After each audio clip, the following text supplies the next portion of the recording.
Hi everyone! Ba tayo ng coffee jelly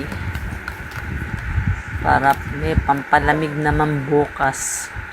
Sarap yan sa panahon ngayon. Tara, samahan nyo kong gumawa ng coffee jelly. Pinalalamig ko siya muna.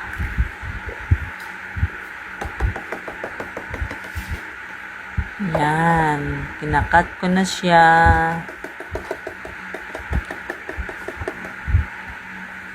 Luin para maghiwa-hiwalay.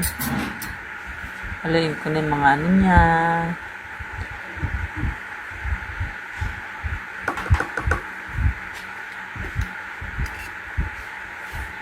Yan.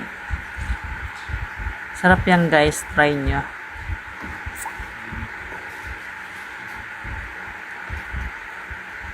Yung coffee niya, nalo ko para maging brown.